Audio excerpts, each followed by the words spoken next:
My Lord, oh my God, I firmly believe that you are here, that you see me, that you hear me. I adore you with profound reverence. I ask you for pardon for my sins, and the grace to make this time of prayer fruitful. My Mother Immaculate, Saint Joseph, my Father and Lord, my guardian angel, intercede for me. Saint Peter was a bit upset with someone that day, because we read in the Gospel, he asked you, Jesus, Lord, if my brother sins against me, how often must I forgive him? And trying to suggest a generous number, he said, as many as 7 times? He probably thought that 7 was already pushing it. Like, if someone slaps me in the face 7 times, I will forgive him, but on the 8th, he's gonna get it. But then you said, Jesus, not 7 times, but 70 times 7. Well, that is 490. Okay. Yeah. So does it mean that if I get 491 slaps in the face, I can finally hit back? Well, no, really. In Hebrew, 70 times 7 means always. And then you, Jesus, tell the parable of the man who was forgiven 10,000 talents, but didn't forgive someone who owed him 100 denarii. Remember, he owed 10,000 talents, which were 60 million denarii, and he wouldn't forgive 100. So, as you remember, in the end, he was not forgiven because he didn't forgive that ridiculous amount. Graham Greene once said, "We would forgive most things if we knew the facts." I first read this quote in Spanish, and it's a very expressive translation.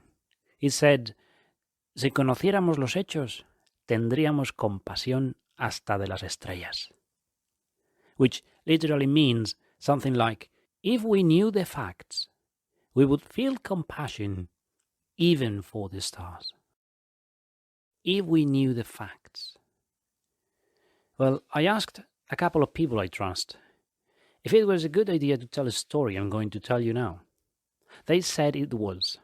So I tell it as it happened. I was ordained in Rome in May a few years ago, and in June I went to the city where I was going to serve with my ministry. I didn't know the city, so a couple of students offered me a tour through the big town. I have been a priest for a month, and it was my first time walking in that city dressed as a priest. Well, long story short, whilst I was walking behind those 2 students, someone spat me in the face. Literally, a gobber spit in my face. It was shocking. I won't describe my feelings or what I thought at the moment. I just took a tissue from my pocket and washed my face. And I was trying to calm myself down when around 5 minutes later, a drunk guy came straight shouting some rude things and spat me in the face a second time. I just couldn't believe it. My first day as a priest in that city. Well, after that, I decided it was time to go home. I was shaking. I discovered later that it would have been better not to visit that particular part of the city. Anyways, but too late. It took me a while to recover. But then, a couple of days later, I decided to explore the city again, but this time running in my sports gear, because I'm a runner. So I went for a run, and lo and behold, guess whom I came across with? Well, the drunk guy. He was in the exact same spot. He was calm that day, so I went and asked him how he was.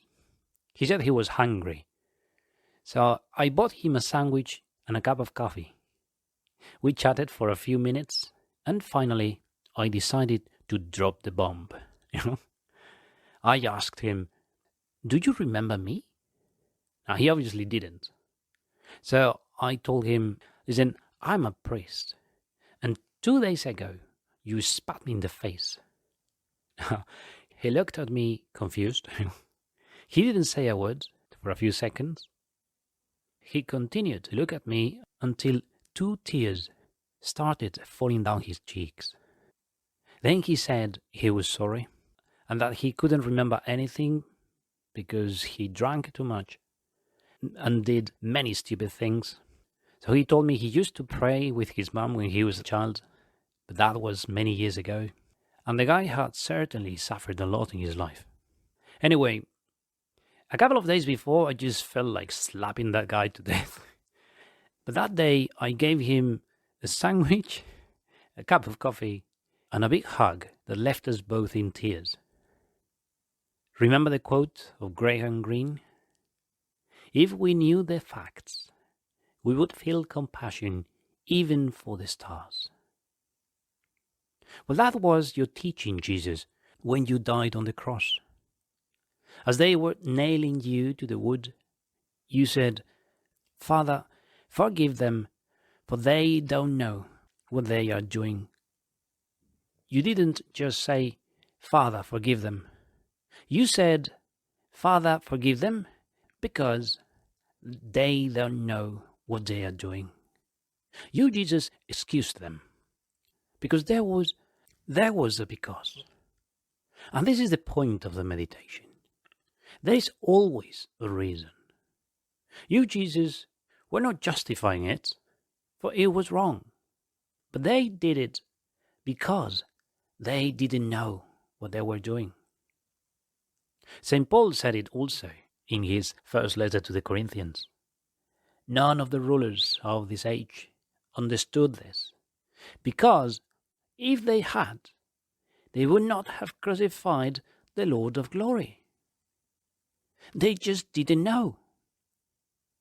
You see, the topic of forgiveness comes many times in the Gospels.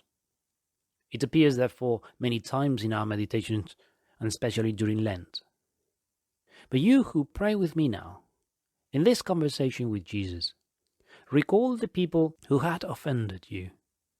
People who did you wrong, or were rude with you, or unfair, or even nasty. I'm sure you do remember some. For there is no human being who hasn't been offended. Jesus was offended. Our Lady was offended. God is offended. We all are offended, one way or another. But now I'm giving you the solution to get some peace of mind. Remember those people? Well, now do what Jesus did. Don't just forgive them, pray for them. Father, forgive them, for they didn't know what they were doing. That's it. Say a prayer for them. When people find it difficult to forgive someone, I always ask them to do what you, Jesus, did. Pray for them. If you pray 3 Hail Marys at night, well, maybe to say one more for that person. Remember that person in Mass or in your prayer now. For there is always a because. There is always a reason. Many people offend because they have been offended. The driver who honks the horn at you probably has put up a long day. Maybe she's a nurse who's saving many lives and sleeping very few hours. Pray for her and move on. If you knew the facts. That client who is so rude, maybe is looking after her mom with dementia, and he's drained. Say a prayer for him and move on. Mary, my Mother Immaculate, and you, St. Joseph, you also had to forgive people, even relatives, like when they didn't open their homes in Bethlehem for the birth of Jesus. And you probably said the same prayer of Jesus. Father, forgive them, for they don't know what they are doing. If they knew who's knocking at the doors, but they don't know. Well, Mary and Joseph, teach your children to forgive. Teach us to pray for those who treat us badly, to be like Jesus on the cross. Father, forgive them, for they don't know what they are doing. I give you thanks, my God, for the good resolutions, affections, and inspirations that you have communicated to me in this meditation.